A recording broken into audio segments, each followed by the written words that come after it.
పనిని కూడా గత ప్రభుత్వం విధ్వంసం ఇలాంటి పదాలతో ప్రతిపక్షాన్ని అవహేళన చేస్తూ ఉంది.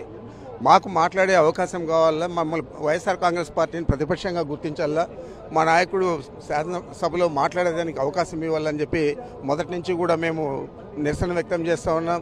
కోర్టును ఆశ్రయించాం. అదేవిధంగా కోర్టుకు జవాబు చెప్పే పరిస్థితిలో కూడా స్పీకర్ కానీ ఈ ప్రభుత్వం కానీ లేని పరిస్థితుల్లో ఈరోజు కూడా గవర్నర్ ముందు ధర్నా చేసి ప్రతిపక్షాన్ని మీరు హోదాను మాకు ఇవ్వాలా, అదేవిధంగా ప్రజాస్వామ్యాన్ని మీరు పరిరక్షించాలా. ఈ ప్రభుత్వం అనేక అబద్ధాలు చెప్పిన అబద్ధం చెప్పకుండా అధికారంలోకి వచ్చినప్పటి నుంచి కూడా మేమేం చేస్తూ ఉన్నామని ప్రజలకు చెప్పడం లేదు.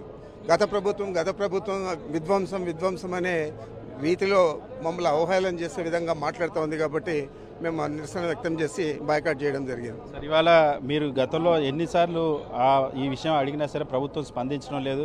పిఎస్సీలో కూడా రాష్ట్ర చరిత్రలో ఎప్పుడు లేని విధంగా అధికార పక్షం నుండి పిఎస్సీ చైర్మన్ పెట్టుకున్నారు. ఈ ధోరణి ఎందుకు ఈ ప్రభుత్వంలో కనిపిస్తుందట?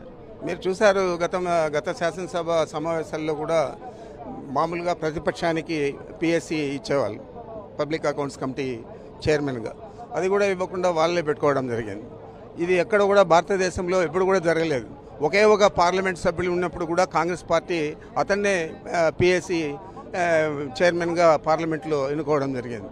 మరి మనకు తెలిసి తాలిబాన్లు ఈ విధంగా పాటించకుండా చేస్తూ ఉన్నారు బయట దేశాల్లో. అయితే మన దేశంలో అయితే తెలుగుదేశం పార్టీ ఆ విధంగా చేస్తూ ఉంది. తాలిబాన్లకు తెలుగుదేశం పార్టీకి తేడా ఏం లేదు.